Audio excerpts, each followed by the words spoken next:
Welcome to the Reformist Podcast. Kita hari ini ada di Perpustakaan Jakarta di Taman Ismail Marzuki untuk bahas salah satu policy reform yang juga langsung dilaksanakan oleh Provinsi Jakarta. Jadi subnasional nih levelnya. On issue yang paling sering dibahas. Buzzwordnya sering banget kenceng. Transformasi digital. Oke, secara spesifiknya kita akan bahas salah satu aplikasi atau inisiatif mungkin ya. Yang sebenarnya dibikin sebelum COVID, tapi during COVID mungkin ada momentum untuk uptake yang cukup besar. Dan tapi bukan Peduli Lindungi. Apa tuh? Apa itu? Dia adalah Jaki atau Jakarta Kini yang sebenarnya adalah inisiatif di bawah Jakarta Smart City. Dan hari ini kita akan undang justru pimpinan tertinggi dalam arti Kepala Dinas Kominfo yang saat itu bertanggung jawab terhadap pengembangan Jaki ini. Dan sekarang juga jadi Kepala Bapeda DKI Jakarta gitu. Siapa dia? Kita sambut Ibu Atika Nurrahmania.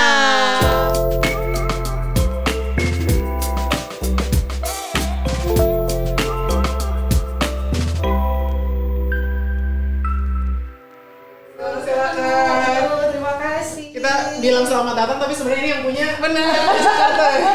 Apa? Kolaborasi. Betul. Membuat nyaman, berasa di rumah sendiri. Iya, kan rumahnya sendiri juga. Benar. Apa kabar, Mbak Tika? Alhamdulillah baik banget. Senang banget hari ini bisa jumpa sama dua perempuan hebat ini. Kita juga senang banget. Agak Powerpuff Girls kita tiga cewek. Siapa yang bubble?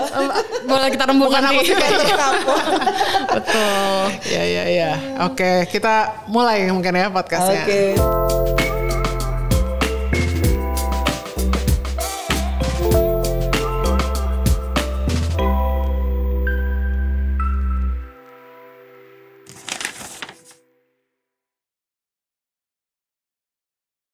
Welcome to the Reformist Podcast. Di episode kali ini kita akan masuk ke pertama kalinya bahas tentang policy reform yang terjadi di level subnasional. Secara lebih spesifik di pemerintahan daerah DKI Jakarta di mana kita berada. Dan aku sebenarnya excited banget sama episode kali ini karena kita akan punya seorang reformist perempuan dan kalau bahasanya Pak Sudirman saya itu extraordinary insider yang memang PNS karir di dalam pemerintahan Jakarta dan kita kulik salah satu reform yang menarik saat beliau menjabat yaitu mungkin sebenarnya temanya transformasi digital seputar aplikasi yang mungkin teman-teman di rumah juga ada yang pakai Jaki. Tapi nggak itu aja, kita akan bahas juga keseluruhan perubahan perilaku, tata kelola di Jakarta ini sebenarnya kayak apa sih bedanya pemerintah nasional sama daerah seperti apa gitu. Nah, siapa narasumber kita kali ini? Nah, di sini jadi kita udah ada langsung Bu Atika, selaku Atika Kepala Nurrahmania. Halo semua. Thank you so much Bu for coming. Sama-sama senang banget bisa gabung di podcastnya The Reformisting Policy. Yes, It's an honor. Thanks for coming here. Tadi dapat bocoran Bu Atika ini sebenarnya sama-sama lulusan FISIP UI juga, media dan komunikasi. Yes. 1990. 19 years before you. Nah, there you go. Jadi mungkin kita start at the very beginning kali ya, cerita personalnya Bu Atika dulu. Jadi abis lulus dari FISIP Universitas Indonesia, how did you decide to become a PNS? How did it start for you? Nggak pernah ada cita-cita sih sebenarnya gitu. jadi PNS. Jadi sebelumnya setelah lulus seperti biasa ya, waktu itu komunikasi itu lagi jadi primadona. Jadi sebagian besar angkatan saya memilih jalur swasta sama seperti saya. Jadi sekitar 2 tahun di awal setelah lulus itu saya masih memilih bekerja di swasta. Tapi kemudian setelah menikah kemudian ada problem di masa-masa kehamilan, jadi saya harus resign dan I choose ASN as my second career. Jadi setelah saya selesai melahirkan, kemudian saya nggak betah di rumah kan, kemudian keluarga saya menawarkan opsi untuk menjadi ASN. Dan ini bukan sebuah karir yang asing buat saya karena sebelumnya memang orang tua saya juga ASN dan waktu di kuliah kami terlibat dalam berbagai penelitian terkait dengan dengan Jakarta. Dulu juga tergabung sama beberapa penelitian tentang Kepulauan Seribu dan beberapa topik lainnya. Jadi kemudian saya pikir why not. Waktu itu setelah punya satu anak, saya kemudian mencoba my second career as ASN dan along the way saya jatuh cinta dalam perjalanan menjadi ASN dan cinta itulah yang sampai saat ini bertahan dan membawa saya untuk ada di posisi jabatan karir di ASN Jakarta. Ya. Dan untuk teman-teman yang belum kenal Bu Atika atau sering dipanggil Mami Tika saking dekatnya dengan banyak orang, ini adalah salah satu champion terdepan ya untuk banyak reform. Jadi tadi aku mention tentang Jaki, tapi sebenarnya Mami Tika banyak sekali juga dikenal sebagai ekosistem enabler, sebagai biro jodoh penghubung kolaborasi yang bikin banyak inisiatif yang menarik lah di Jakarta yang nanti kita akan bahas satu-satu, termasuk dengan Think Policy, betul. Tapi mungkin jadi awal mulanya berarti di dinas mana dulu? I'm born and raised di Bapeda. Di Bapeda. Jadi saya memang lahir di Bapeda, born gitu. and raised. Jadi waktu itu memang pernah juga bergabung beberapa kali penelitian dengan Bapeda waktu saya di FISIP UI. Kemudian alhamdulillah waktu itu mungkin karena nggak banyak ya dari universitas negeri ternama yang mau mendaftar menjadi ASN. Jadi waktu itu saya langsung mendapat di jantungnya organisasi Pemprov DKI yaitu Bapeda. Dan disitulah pertama kali saya merasakan bahwa somebody has to do the job. Somebody has to do it gitu. Jadi memang disitulah saya merasakan proses untuk merasakan bahwa menjadikan ASN ini menjadi sebuah profesi itu betul-betul lahir dari keseharian saya beraktivitas di Bapeda. Saat itu banyak sekali figur-figur yang yang menjadi panutan pada saat itu dan saya beruntung mendapatkan beberapa mentor yang sampai saat ini masih berhubungan intens dengan kami gitu ya dari Bapeda dan oleh karenanya ketika akhirnya semua perjalanan ini membawa saya di puncak karir sebagai kepala Bapeda. Apa yang saya ingin berikan adalah saya ingin memberi balik pada organisasi ini karena begitu banyak hal yang diberikan oleh Bapeda mulai dari knowledge, kemudian juga pelajaran hidup ya luar biasa, kemudian juga learning curve-nya luar biasa di Bapeda itu. Jadi ketika saya sampai di titik puncak organisasi ini, all I want to do is like giving back to Bapeda. And when you started, this was 2098. Oh, 98. Setelah atau sebelum 98. Setelah. Jadi kami ngalamin bagaimana kita itu Jadi saya masuk persis setelah krisis ekonomi. Wow. Ketika kita waktu itu malah saya masih disubsidi oleh suami saya. Pemerintah belum punya uang. Iya, nggak ada. Jadi waktu itu saya ingat sekali kita mulai dari APBD cuma 2 triliun pada tahun 98. Wow, dan sekarang 80-an triliun. Dan sekarang sudah 91. Luar biasa. Jadi dulu masih mulai dari 2 triliun. Eskalasi. Jadi saya tumbuh berkembang memahami soal fiskal, soal budgeting. Semua memang dari bagaimana kita bisa mendalami pekerjaan kita. Terutama di pemerintahan itu luar biasa. 27 tahun yang lalu berarti. 27 tahun yang lalu. Seumur reformasi Indonesia. Seumur reformasi Indonesia waktu itu saya sampai dibekelin makanan. Dulu tuh bener-bener gaji aja kayaknya dibayar baru separoh gitu ya. Jadi betul-betul. Tapi mungkin saya nggak tahu apakah suasana saat itu ya yang membentuk militansi kita ya pada saat itu zaman betul-betul harus merintis. Tapi ya itulah waktu itu saya merasakan sekali sebagai seorang yang berlatar belakang sosial yang masuk ke dalam badan perencanaan melihat perspektif pembangunan sosial itu saya lihat masih kurang ya karena fokusnya lebih banyak ke infrastruktur dan lainnya. Tapi saya belajar habis-habisan di situ ikut course, ngikutin segala sesuatu karena saya yakin bahwa pilar pembangunan itu memang harus equal antara pembangunan manusia dan pembangunan infrastruktur harus sama. Dari situlah kemudian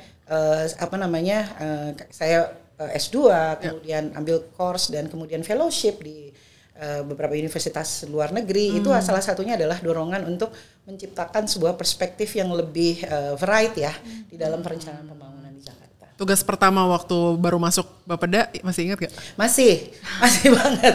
Waktu itu masih sebagai pertama jadi ASN itu di bagian kesejahteraan masyarakat namanya, mengurusi kebijakan pendidikan. Jadi dulu pertama kali yang saya intens adalah kebijakan terkait dengan jaring pengaman sosial pendidikan, kemudian juga ada dana bergulir. Pada saat itu setelah reformasi ya betul, krisis ekonomi, berbagai program-program yang dirancang pada saat itu, ada jaring pengaman sosial, kesehatan, pendidikan dan lain-lain.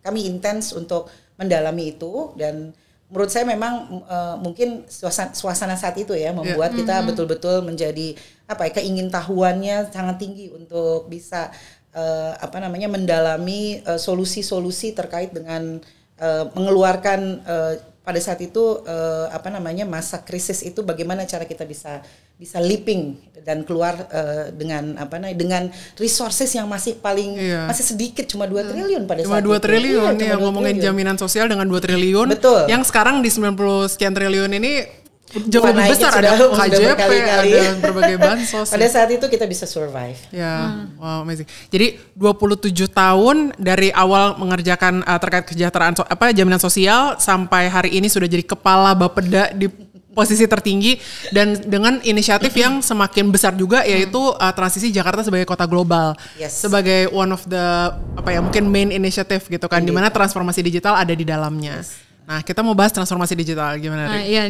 jadi ini sebenarnya isu yang lumayan menarik dan close to our heart juga di Think Policy ya. Yeah. Kalau ngomongin transformasi digital ini kan sebenarnya agak buzzword juga nih, bukan banyak ngomong transformasi digital atau langsung bikin app gitu. Yes. Nah, mungkin kayaknya menarik banget belajar dari Mamitika juga, Butika. Benar, dari Butika juga cerita soal Jaki yang sebelumnya juga Clue gitu ya. Jadi pengen tahu nih dari awal sebenarnya pelayanan publiknya ini seperti apa? Mungkin pre-digital, terus akhirnya apa sih decision considerationnya sampai akhirnya membuat Clue dan bertransformasi sampai Jaki itu kayak gimana sih? Ya, jadi kalau saya boleh sedikit flashback ke belakang. Jadi pengenalan saya sama digital sebenarnya tidak dimulai directly waktu saya menjadi Kepala Dinas Kominfo, tetapi justru dari Bapeda. Jadi satu milestone yang sangat penting itu adalah ketika sekitar tahun 2004. Jadi saya baru selesai S2 waktu itu. Nah, kemudian kita tertantang dengan mulai meningkatnya alokasi APBD. Nah, kemudian pada waktu itu perencanaan budget itu memang masih sifatnya sangat manual gitu ya. Tetapi waktu itu kita sudah mulai mulai merasakan bahwa tata kelola budget itu harus dimulai dengan cara digital. Nah, oleh karenanya kita mulai mengembangkan sebelum yang kita kenal sekarang seperti e-budgeting dulu. Sebenarnya sudah diawali dari Bapeda menyusun namanya sistem informasi perencanaan. Jadi internal ya sudah di awal. Jadi yang paling penting itu adalah digital mindsetnya. Sebelum kita bisa mendrive services itu, digital mindset itu perlu ada. Kenapa sih kita perlu shifting dari manual ke digital? Kenapa kemudian perencanaan itu harus dilakukan secara digital? Waktu itu saya ingat sekali kita mendevelop platform pertama dalam bentuk sistem informasi perencanaan. Kita harus tahu siapa pengusul, siapa penanggung jawab, dan fase-fase perencanaan sampai dengan budget itu sangat panjang waktu itu. Jadi setiap fase itu sudah harus dimonitor dengan jelas, semua harus masuk dalam sistem informasi sehingga kita dapat melakukan evaluasi juga dengan mudah. Nah, logik itu yang saya bawa, even saya pergi kemudian berkarir sampai ke beberapa tempat. Saya pernah ke Dinas Pajak, kemudian ke dinas dan kemudian berlabuh di Dinas Kominfo. Nah, logik itu yang saya bawa pertama kali ketika kita diberi tanggung jawab untuk menyusun atau membentuk sebuah platform yang dapat mentransformasi layanan dari manual ke digital. Nah, learning yang saya bawa pada saat itu adalah pada prinsipnya bahwa kita harus menjadi sebuah jembatan, sebuah platform yang dapat menjembatani kebutuhan masyarakat dengan layanan pemerintah. Nah, there is nothing new under the sun. Sebelumnya sudah ada namanya, waktu saya masuk sudah ada namanya JSC. Dulu Pak Ahok sudah membentuk sebuah elite troops ya, namanya Jakarta Smart City, dan sudah ada satu produk namanya Clue gitu. Nah, tetapi Clue itu tidak merupakan sebuah layanan yang disediakan tidak disediakan oleh internal, tetapi oleh pihak ketiga. Nah, problem berikutnya adalah bagaimana kita menginternalisasi produk ini menjadi sebuah bagian yang embed dengan proses layanan publik di dalam. Oleh karenanya kemudian kita mendevelop satu platform yang namanya Jaki. Sebenarnya sederhana logiknya adalah mengintegrasikan semua layanan yang sudah terelektronifikasi dalam satu platform. Jadi instead of kita mengetuk satu pintu dinas A, dinas B, dinas C, kita mengintegrasikan menjadi satu platform. Nah, memang dimulai dengan layanan yang sifatnya lapor karena kan dia menjembatani layanan bentuk komunikasi antara masyarakat dengan pemerintah. Nah, bagaimana komunikasi itu sudah terbangun, basicnya mereka cuma pengen respon cepat. Bagaimana kita bisa merespon cepat apa yang menjadi problem dari masyarakat, sehingga kemudian satu fitur yang paling terkenal di JAK itu adalah cepat respon masyarakat atau CRM. Nah, apa yang membedakan? Nah, kalau dulu mungkin laporannya itu bentuk reward and punishment dan itu tidak clear, tapi kita bahkan menstrukturkannya ke dalam dalam keputusan gubernur, di mana semua jenis layanan teridentifikasi, siapa yang harus merespon teridentifikasi, waktu responnya berapa lama, dan apa konsekuensinya jika tidak direspon sesuai dengan SOP tadi, yaitu masuk ke dalam sistem tunjangan kita. Jadi tunjangannya pasti akan dipotong jika kita tidak memenuhi ketiga hal tersebut. Jadi clear gitu, ada ada aspek reward and punishment yang jelas, dan kemudian ada kepastian. Yang paling penting adalah kepastian dari warga untuk berapa lama dia mendapatkan atau mendapatkan layanannya. Ya tidak mudah sih awalnya ya untuk melakukan itu, karena yang paling penting adalah bagaimana instrumen di dalam itu bisa merespon secara sistem. Jadi nggak cuma cuma sekedar hit and run program ya, tapi bisa everlast. Nah, itu juga kita pahami, kemudian kan kita nggak cuma satu fitur aja dong. Sampai saat ini mungkin lebih dari 70-an fitur sudah bisa terintegrasi di platform JAKI. Nah, pada saat itu kita cuma berpikir ada beberapa prinsip utama gitu. Yang paling penting nomor satu itu data. Datanya. Jadi semua agencies di Pemprov DKI itu adalah produsen data luar biasa. Mereka memproduce data yang bersumber dari layanan mereka. Tapi semuanya silos. Semuanya ada di masing-masing. Jadi apa susahnya sih cuma tinggal bayarin vendor bikin creating layanan elektronik, dinas A bisa bikin, dinas B bisa bikin, dinas C bisa bikin. Karena prinsipnya practicality kira-kira seperti itu. Jadi kalau saya pahamin cara kerjanya, kita selalu ada di dua pendulum nih. Yang di atas itu compliance, yang di bawah ini user experience. Biasanya nalurinya, DNA-nya birokrasi itu selalu ngeliat di compliance. Jadi biarin aja lah 10 tahap, 5 tahap, 6 tahap, 7 tahap. Yang penting gue aman. Yang penting ya kalau lu harus bisa fotokopi 10 ini nggak apa-apa. Yang penting kan ini nggak ada aman lah. Ini semua udah ada bentuk udah ada buktinya segala macam. Tetapi bagian di bawah user experience itu mereka nggak pikirin. Kadang-kadang sulit. Yang penting saya aman, kira-kira gitu. Jadi ini yang dua pendulum ini yang selalu ada berseberangan gitu, dan sehingga digital itu coming di tengah gitu, menjadi solusi antara compliance dan user experience. Nah, jadi kemudian kita lihat apa susahnya juga mengintegrasikan semuanya, kira-kira seperti itu. Jadi keuntungan dari data yang diproduksi tidak hanya oleh masing-masing OPD, tetapi bisa diintegrasikan, bisa berbagi pakaikan, dia bisa creating satu prinsip lagi itu services. Jadi dari data yang terkonsolidasi kita bisa create another services yang bisa lintas OPD. Nah, kemudian dari itulah baru kita bisa bikin platform yang sustain, karena dia terdiri dari produksi berbagai fitur yang berasal dari logika data services platform tadi. Nah, itulah yang kemudian kita lihat. Nah, susah nggak? Ya susahnya setengah mati itu.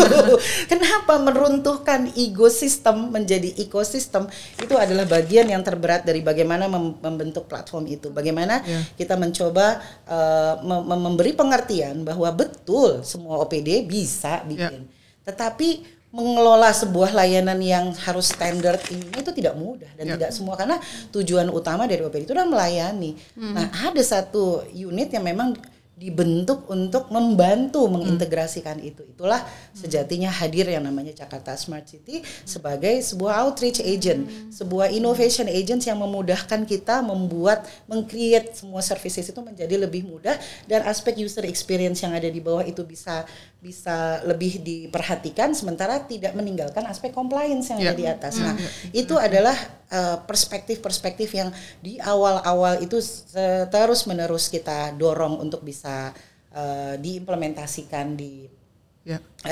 lingkungan Pemprov. Saya suka banget sih, karena sebenarnya cara kita memframe masalah itu kan memungkinkan kita untuk menyelesaikannya gitu ya.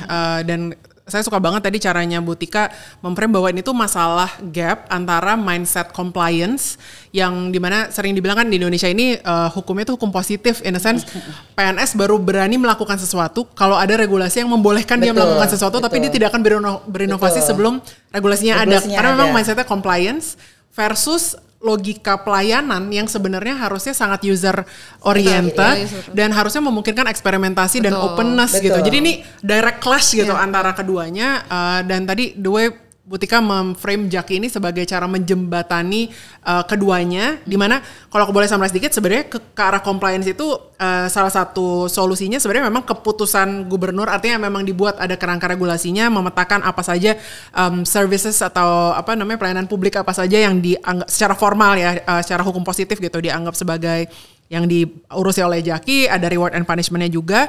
Tapi pada saat yang bersamaan kalau user orientation itu lebih ke masalah mindset gitu ya, SDM-nya.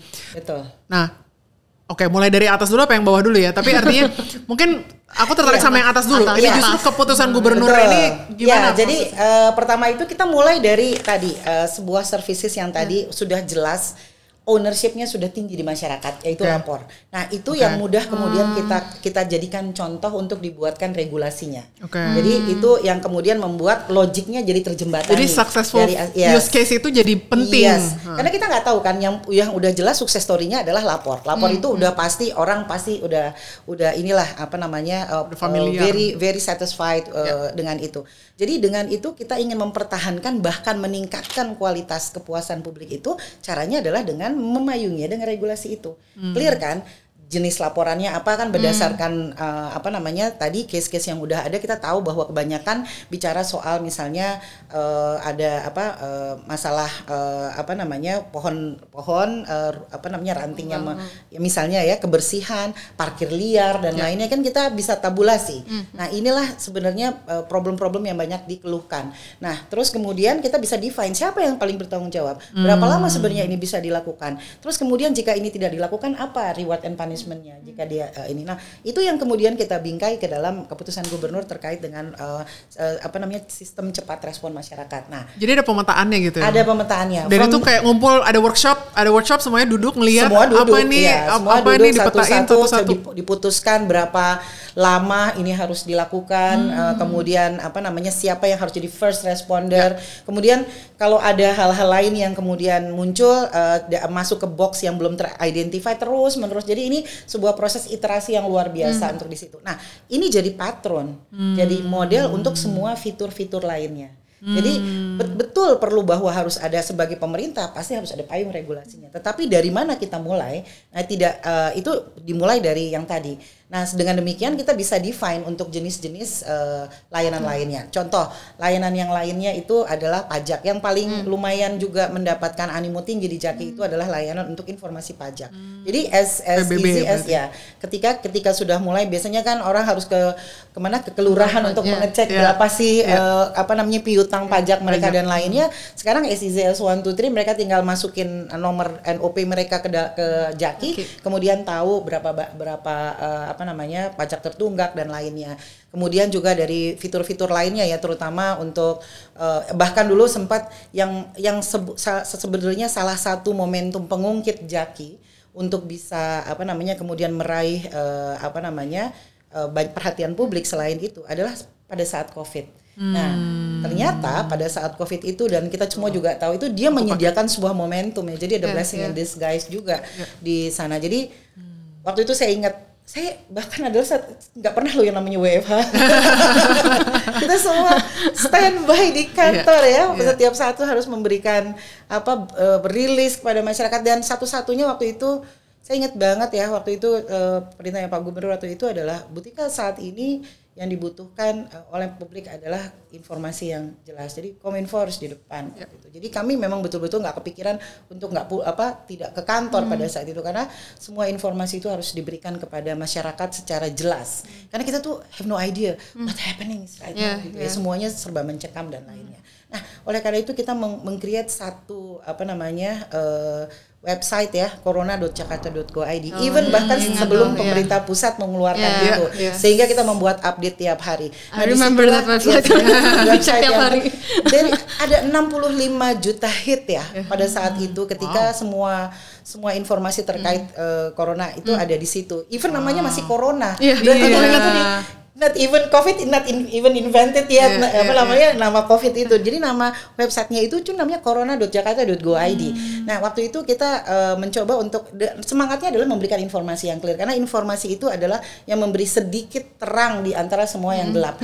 Nah, akhirnya berkembang menjadi sebuah platform yang sangat komprehensif, di mana kita mengintegrasikan juga dengan satu platform peta Jakarta. Jadi salah satu data yang secara progresif disediakan oleh Pemprov itu adalah satu data spasial yang didevelop oleh Dinas Cipta Karya dan Pertanahan ya, CKTRP, yaitu Jakarta 1. Nah, dia menyediakan semua data berbasis persil yang sangat presisi. Tinggal kita injek data atributif di dalam peta itu, sehingga kita bisa tahu di mana lokasi yang masih rawan COVID, berapa yang belum vaksin, kemudian mana yang beresiko tidak. Bahkan waktu itu kita bikin kolaborasi sosial berskala besar based on those platform. Nah, dengan demikian maka kita bisa tahu mana yang belum mendapatkan vaksin, belum mendapatkan makanan pada saat itu bersamaan dengan bulan puasa. Jadi mana yang belum mendapatkan bahan makanan dan lainnya kita bisa punya. Jadi dari situlah hampir semua OPD menemukan seperti aha moment. Berarti betul bahwa kita harus mengintegrasikan seluruh data dan platform yang kita miliki sehingga kita bisa best serve the citizens. Itu adalah kayak wake up moment di situ, ketika setelah itu saya tidak terlalu sulit untuk bisa mengkonsolidasi semua data yang ada. Jadi memang it takes a COVID situation to becoming a wake up moment gitu ya, seperti itu. Tapi intinya itu Nah, Jaki itu juga banyak sekali mendapatkan perhatian pada saat itu ketika dia menyediakan fitur vaksin. Aku pakai. Jadi di mana kita bisa vaksin, bagaimana mendaftar vaksin, dan itu memudahkan. Dari situ kita belajar banyak bagaimana kita menyediakan sebuah platform. Nah, ada satu hal yang aku pengen sampaikan ya di sini ya. Jaki itu beda ya approach-nya dengan platform yang lain ya. Kita nggak pakai pendekatan forcing. Even kita adalah super apps pemerintah, tapi nggak pernah ada forcing dari pemerintah. Anda harus mendownload Jaki untuk menerima layanan, tidak pernah. Karena ya memang kita ingin ada organic involvement, ada sebuah voluntarily involvement. Jadi tidak pernah menggunakan kewajiban download, padahal kita platform pemerintah. Dan kita juga nggak boleh burning money seperti platform komersial lainnya. Aduh, bisa ditangkap gitu. Bisa. Kalau kita menggunakan pendekatan burning money ya untuk orang attracting untuk mau download. Tapi kita pakai in between, pengen sebuah organic involvement. Di mana dia bisa bertahan adalah kemampuan kita untuk mendefine layanan apa yang membuat masyarakat secara sukarela mau mendownload. Jadi itulah yang menjadi challenge kita, dan menurut saya itu yang membuat Jaki sampai saat ini bisa bertahan. Ada ownership yang dimiliki. Jadi jika kita bicara soal sustainability dari sebuah platform adalah ketika dia sudah shifting ownership-nya dari pemerintah ke masyarakat. When it is owned by citizen, kita merasa senang karena itu dibutuhkan oleh masyarakat. Jadi tentunya sekarang bukan saya yang bertanggung jawab untuk Jaki, dan sudah banyak teman-teman luar biasa yang sekarang masih menjaga Jaki, tetapi ini sharing prinsip dasar pada saat pertama kali dia di-develop, bagaimana kemudian dia bisa berkembang, dan menurut saya yang paling penting leadership.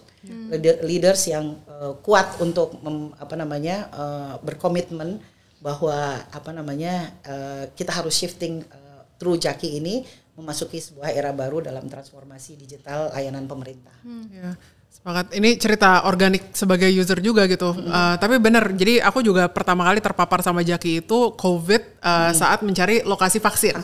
Jadi ada genuine need, jadi nggak ada yang nyuruh download atau apapun kan gitu. Tapi emang ada genuine need mau vaksin, nyari informasi lokasinya di mana. Pada saat itu memang diarahkannya ke Jaki, akhirnya download. Nah tapi ini yang menarik, setelah COVID kan jadi harus ada adaptasi kan, maksudnya ini jadinya untuk apa gitu. Nah justru aku memanfaatkan fungsi lapor itu justru setelah COVID. Jadi need awal itu vaksin, tapi kalau dilihat lagi dan teman-teman kalau belum, kalau warga Jakarta bisa download juga. Ori udah download belum? Enggak, tapi bisa lapor. Orang Jakarta juga loh. Oh iya benar juga semua orang bisa. Informasi Jakarta juga ada di situ. Benar. Nah, tapi itu fungsi lapor ini aku beneran udah pakai untuk melaporkan, maaf ya ini adalah tetangga sebelah rumahku yang parkirnya di jalanan publik. Rumahnya di mana? Dan ternyata beneran didatengin oleh Satpol. Jadi memang di enforce. Jadi maksudnya itu within the week deh kayaknya udah di follow up. Rekan kerjaku di kantor yang sebelumnya sempat laporin juga jalanan yang pothole yang rusak gitu juga di follow up dan dikerjakan. Jadi maksudnya beneran dari perspektif user ada nih, terutama yang lapor tadi ya, yang pajak juga mungkin abis ini bisa aku cobain juga. Tapi tadi datangnya dari organic need karena biasanya kan aplikasi yang dibikin sama sektor swasta ini memang berdasarkan usernya butuh apa gitu. Jadi Jak ini juga nggak ada pemaksaan untuk download, and yet orang download dan pakai. Nah, aku agak penasaran dengan user orientedness ini sih, Bu. Jadi tadi benar, menarik banget. Jadi kan approach-nya sebenarnya harusnya own by citizens gitu kan, dan bisa own itu kalau memang menjawab kebutuhan real gitu, nggak dibuat-buat gitu kan. Dan mostly pasti kebutuhan ini juga kebutuhan policy-nya juga sebenarnya kan nggak clash gitu kan. Nah, tadi nih mungkin kalau tadi pakai framework ada compliance, ada user orientedness-nya itu ya, Bu. Jadi sekarang bagaimana sih nge-build inherent obsession terhadap user orientedness ini? Karena ini sebenarnya juga marwah baru gitu mungkin di ASN gitu kan. Kalau perusahaan tuh udah memang karena ada profit, jadi memang obses dengan kebutuhan user. Nah ini kan mungkin agak beda pendekatannya dengan ASN. Gimana sih Bu nge-build sampai Jaki barusan relaunching ini kan berarti kan tetap adapt dengan kebutuhan user. Gimana caranya? I'm very happy ada relaunch, ada 11 dan senang sekali ya. Rabu kemarin luar biasa Pak Gubernur sudah relaunch Jaki dengan 11 fitur baru ya teman-teman ya. Ini menunjukkan komitmen luar biasa dari Pak Gubernur juga untuk Jaki. Nah tadi betul ada dua kutub ya, dua pendulum di atas itu adalah compliance, di bawah user experience. Nah kita coba pakai logic ada championnya. JSC itu as a champion. Yang pertama mencoba untuk mendeskripsikan sebuah layanan yang yang mengedepankan user experience dan kemudian di-own oleh masyarakat. Dan itu menjadi sebuah contoh untuk bisa diduplikasi pada berbagai jenis-jenis layanan.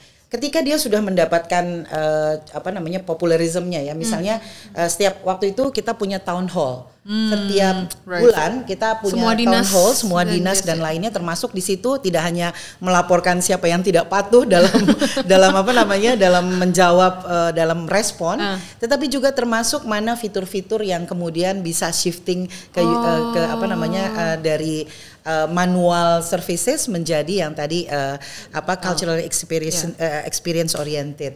Itu yang kemudian diberikan rewardnya ada di sana. Jadi perjalanan atau journey untuk mensosialisasikan ya logika atau prinsip-prinsip layanan publik yang shifting dari manual ke digital itu kita lakukan dalam bentuk town hall. Jadi sedikit demi sedikit yang lain kemudian jadi terdorong kan, saya punya nih layanan kita sebenarnya juga seperti layanan kependudukan misalnya atau layanan lainnya. Nah itu yang kemudian jadi mendorong beberapa layanan kunci dari OPD itu kemudian jadi bergerak karena ada town hall itu sendiri.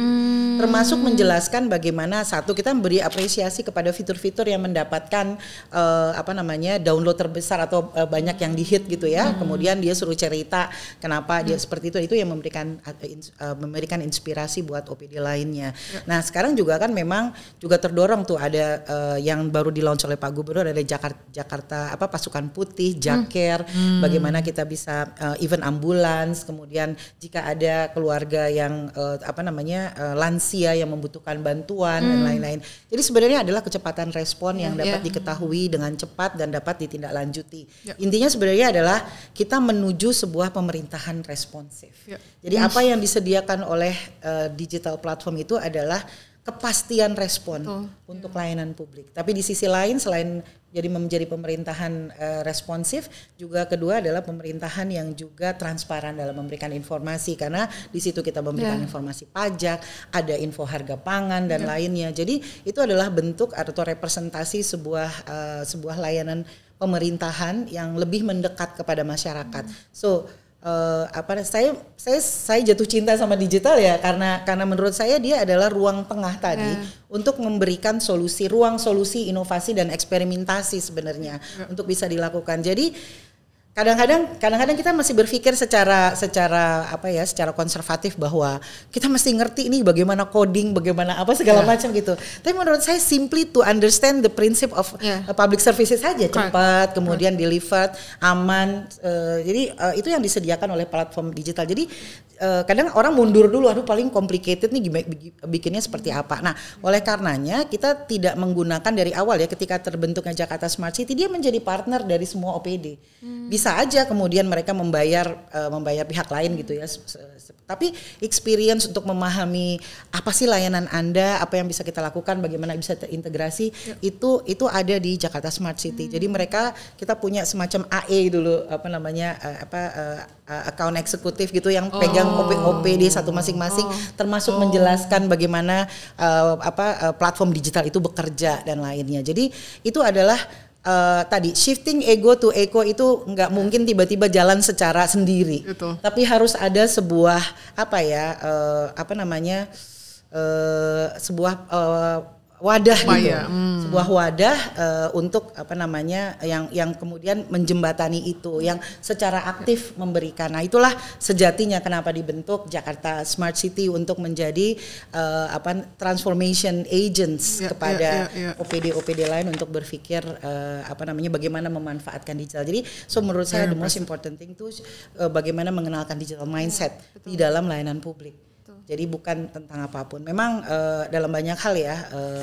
Kalau kita pakai ukuran teoritis dan lainnya saya nggak tahu. Mungkin ada yang lebih jago menstrukturkan segala macam. Tapi kita cenderung melihat ini sebagai sebuah proses organik, sebuah proses interaksi yang ada internal Pemprov DKI untuk bisa memahami makna atau esensi dari layanan digital itu seperti apa. Very impressive. Jadi sebenarnya gimana aplikasi atau digital transformation-nya itu bukan cuma ya, tapi artinya dia tuh enabler, cuma sebenarnya yang beneran yang sedang berubah tuh sebenarnya movement Jakarta Smart City-nya sebagai di level mindset. Tadi kalau Bu Tika bilang siapa yang kira-kira bikin frameworknya, sebenarnya ada, ini salah satu yang kita suka bahas di bootcamp-nya tim policy, di mana kita tuh suka bahas membedakan masalah dari sisi masalah teknis sama masalah adaptif. Masalah adaptif itu yang berhubungan sama manusianya. Masalah teknis itu biasanya solusi teknis itu biasanya infrastruktur. Jadi biasanya bikin aplikasi, itu contoh-contoh solusi teknis. Nah, ketika aspek teknis dan aspek adaptifnya ini tidak paralel dikerjakan gitu, yang akan terjadi 100% bisa diprediksi adalah aplikasinya nggak dipakai. Itu 100% of the time, udah pasti.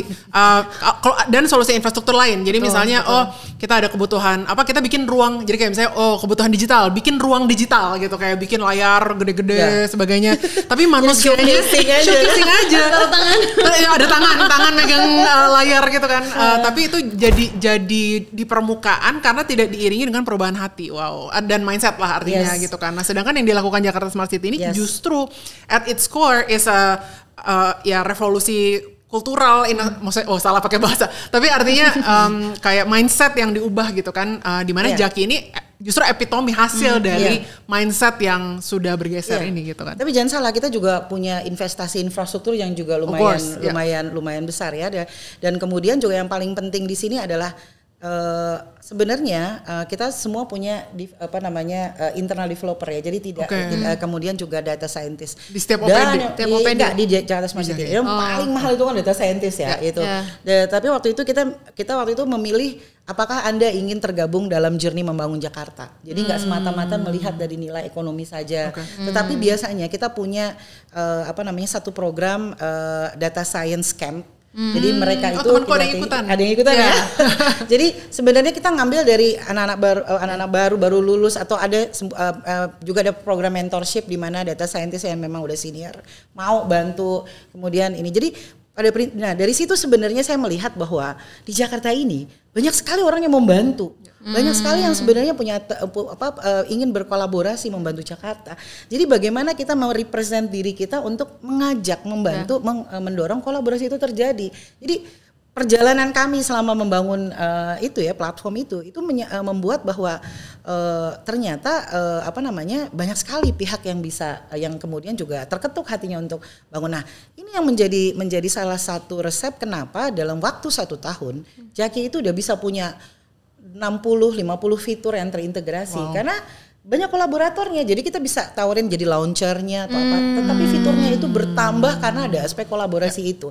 Itulah yang kita bilang bahwa membangun Jakarta Smart City itu juga membangun dengan model ekosistem. Jadi bukan hanya itu eksklusif, tapi itu sebuah sistem yang inklusif. Jadi yang betul-betul kita harus bisa pertama mendefinisikan servicesnya mana yang memang bisa dibutuhkan itu tadi. Yang kedua, bagaimana sistem itu secara stabil dibangun dari ekosistem itu gitu loh, dan ekosistem itu saling membantu bagaimana kita bisa membangun, menumbuhkan dan membuat Jakarta Smart City itu menjadi salah satu platform bersama.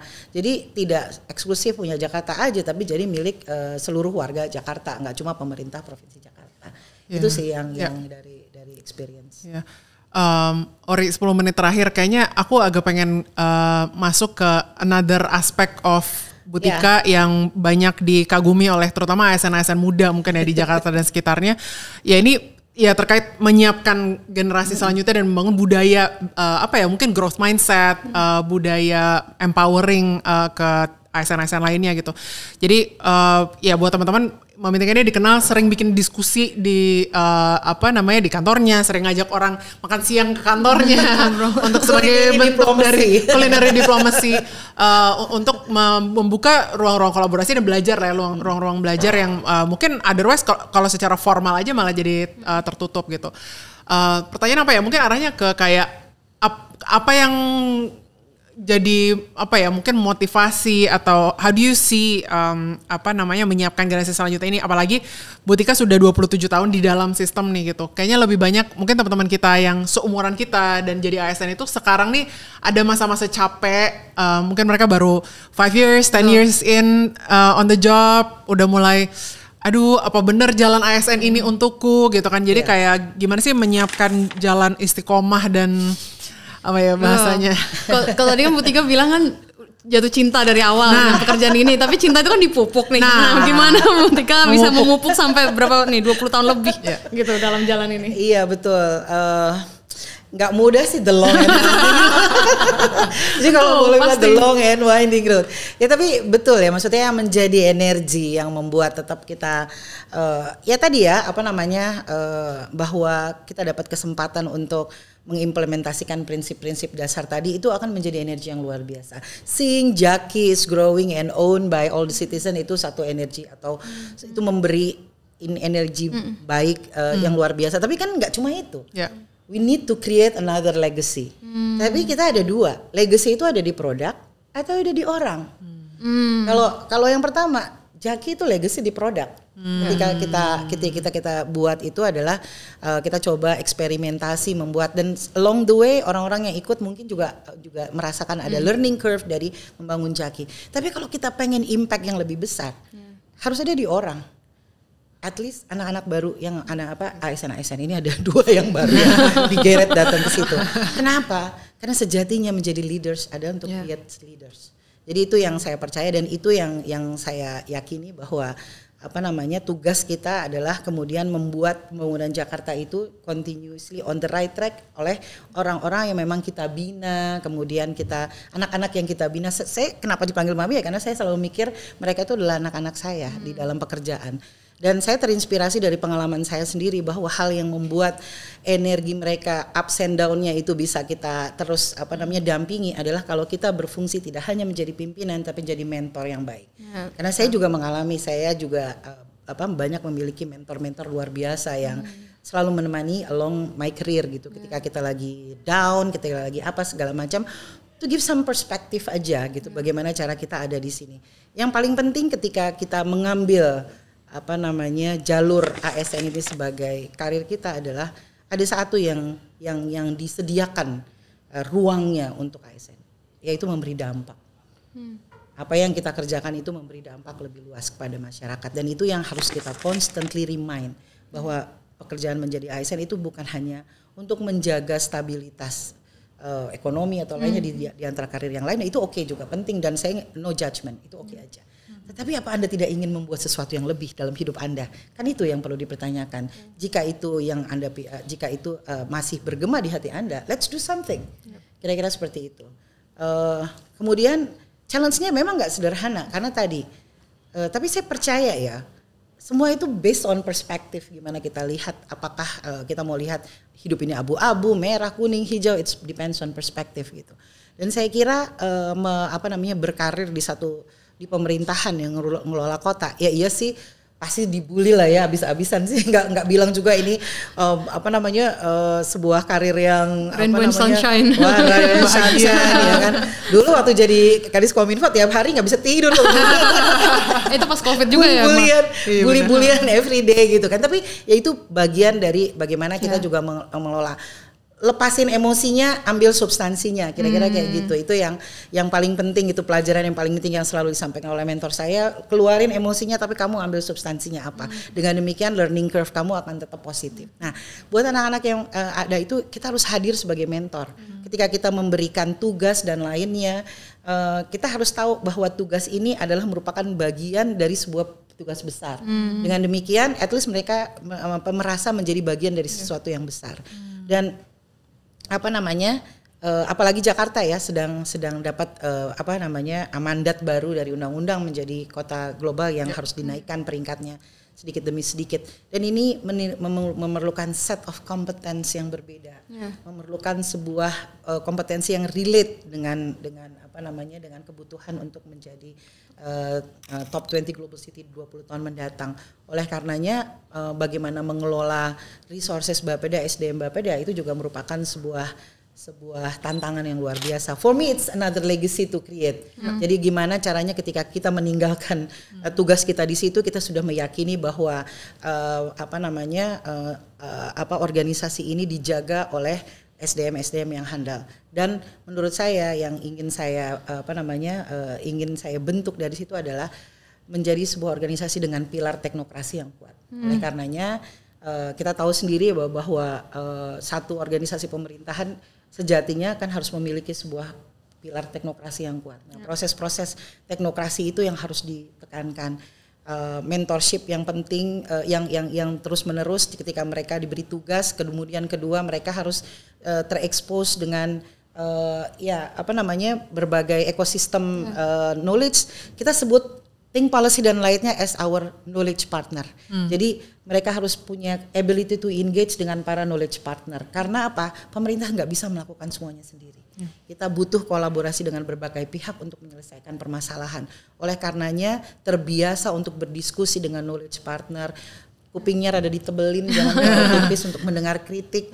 Kemudian bagaimana kita juga dapat menemukan solusi-solusi baru, inovasi-inovasi baru, dan itu hanya memerlukan 3 hal. Open mind, open heart, open will.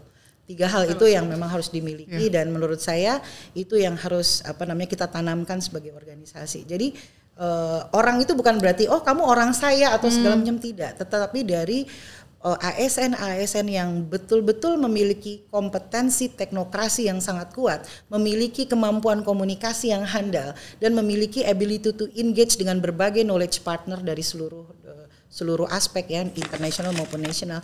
Itulah yang akan menjaga Bapeda dan dalam hal ini pilar teknokrasi di pemerintahan menjadi lebih kuat. Very powerful stuff. Sebenarnya itu nice banget buat jadi pertanyaan terakhir, tapi sebenarnya jadi ada satu lagi yang kepikiran Bu Tika terkait dengan sebenarnya regime changes. Jadi dari 98 sampai sekarang kan berarti udah berapa gubernur? Saya tadi baru Google 7 gubernur ada ya. 8. Ini kayaknya gubernur ke-8 di mana Bu Tika berada di posisi sebagai ASN gitu. Biasanya kan salah satu tantangan utamanya selalu itu terkait dengan berubah orang, berubah semua gitu. And yet Jaki survive all of this. Dan mungkin kalau yang misi Bu Tika langsung saat ini kan Jakarta sebagai kota global ini gitu kan, yang sudah dimulai dari gubernur sebelumnya, tapi sekarang masih menjadi mandat. Apa ya pertanyaannya? Tapi artinya apa pendekatan yang biasanya terbukti efektif dan untuk mungkin ini pembelajaran untuk Pemda atau pemerintah subnasional lain gitu. Bagaimana cara menavigasi transisi perubahan ya dan transisi gubernur. Ya. Jadi saya mau flashback sedikit. Jadi saya dulu pertama kali jadi ASN di Bapeda itu jadi asrot setiap rapim. Jadi kalau ada Bapeda itu kan selalu paparan di setiap rapim gubernur kan. Dan saya dulu jadi asrotnya. Jadi saya selalu membantu menyiapkan karena kan masih staff kalau kita bilang dulu namanya kroco pilek gitu ya. Masih junior sekali. Tapi saya jadi asrot. Tetapi salah satu yang menarik adalah di forum itu kita bisa mengobservasi. Itu adalah sebuah momentum pengambilan keputusan di mana an observant like me itu bisa sangat menikmati bagaimana proses pengambilan keputusan, gesturnya pimpinan, apa yang ada dan dipetukarkan di situ. Jadi from the early involvement sebagai ASN saya sudah ada. So, mungkin yang lain itu salah satu my privilege barangkali untuk bisa melihat. Nah, dari situ kemudian kita jadi belajar bagaimana pengambilan keputusan itu terjadi, angle pimpinan itu seperti apa, dan itulah yang kemudian menjadi bagian kita untuk kemudian belajar kalau menyiapkan bahan itu seperti apa. Nah, kita selalu harus mengidentifikasi sebenarnya apa sih flavor. Setiap pimpinan pasti ada flavornya sendiri kan untuk bisa melakukan itu. Tetapi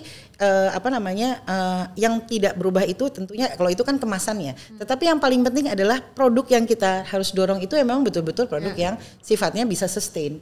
Sesuatu yang memang betul-betul kita pikirkan dan kemudian kita hasilkan dan itu bisa dijaga sustainability-nya lintas pimpinan. Tetapi how to see the benefit from the personal point of view itu yang kemudian bisa kita lakukan. Itu yang namanya flavor menurut saya. Jadi itulah yang harus bisa dijaga dari satu pimpinan ke pimpinan yang lain.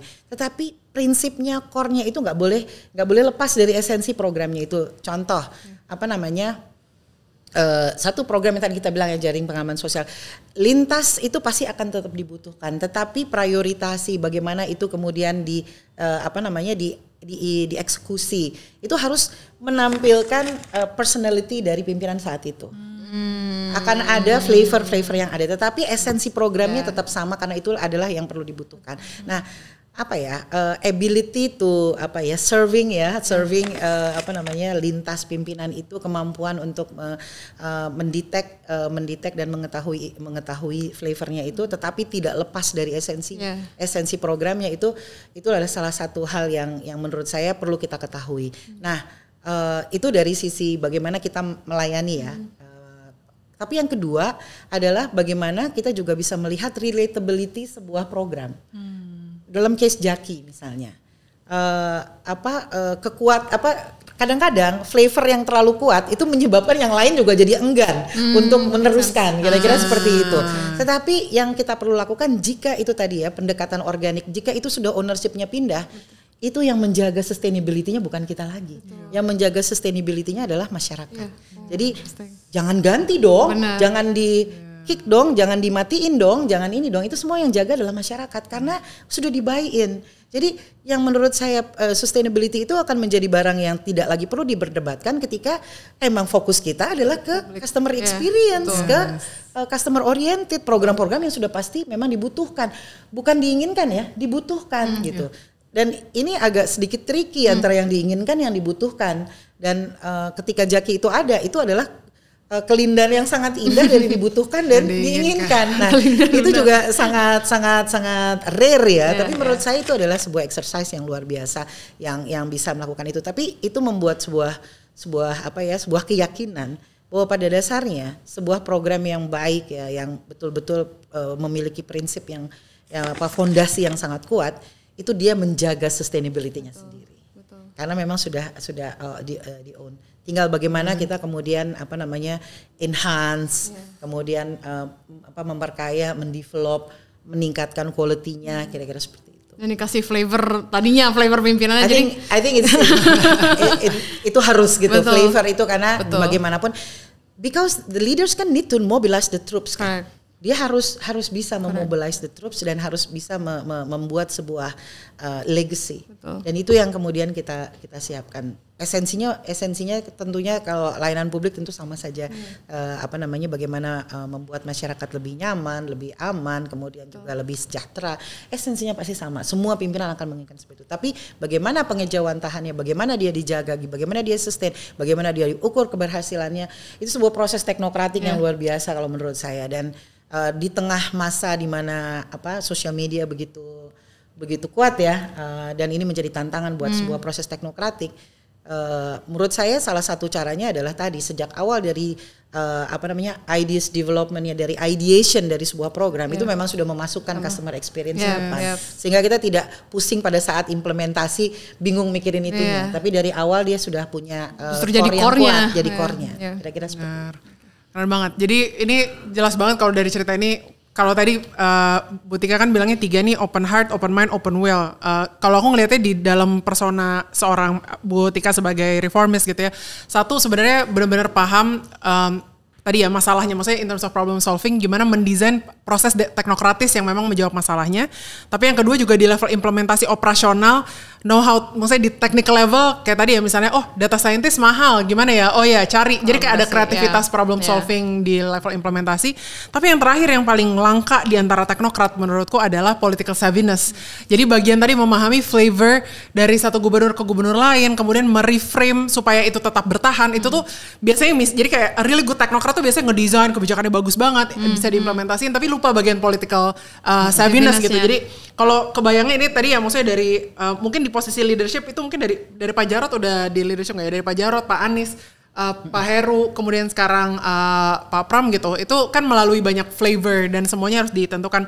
Dan kita menyaksikan sendiri first hand, I think this year in particular banyak banget reform dari tahun sebelumnya yang di-undo simply karena justru personal legasinya terlalu tinggi gitu. Bahkan termasuk all the way to the top IKN misalnya gitu. Tapi kurikulum merdeka, tapi banyak berbagai reform yang mungkin apa ya tadi justru di-own-nya terlalu kuat di level leadernya, tapi lupa untuk diterjemahkan ke bawah gitu. Sedangkan kita happy banget ngelihat di Jaki kasusnya tidak seperti itu, dan kita berharap di misalnya tadi Jakarta sebagai kota global, Jakarta Smart City juga it survives beyond regimes karena di own-nya udah oleh timnya langsung. So through the knowledge partners like Think Policy, saya pikir itu kita bisa jaga ya. Kita jaga sama-sama ya. Jadi itu benar. tentunya bukannya cuma visinya pemerintah provinsi, tetapi juga misi seluruh warga Jakarta, dan ini merupakan sebuah mandat yang dari Undang-Undang 2 juga. Jadi saya kira kami sangat open ya untuk sama-sama berdiskusi pathway-nya Jakarta menuju 20th Global Cities, apa yang perlu kita lakukan, siapa yang mau engage, kita sangat terbuka untuk melakukan itu karena pemerintah tidak bisa berjalan sendiri, dan very happy untuk sharing dengan seluruh knowledge partner, seluruh collaborator, seluruh pendukung, seluruh warga untuk sama-sama kita bawa Jakarta menuju peringkat yang lebih baik. Nice. Keren banget. Dan kalau Global City kan bukan government-nya aja yang global, warganya yang global. Thank you.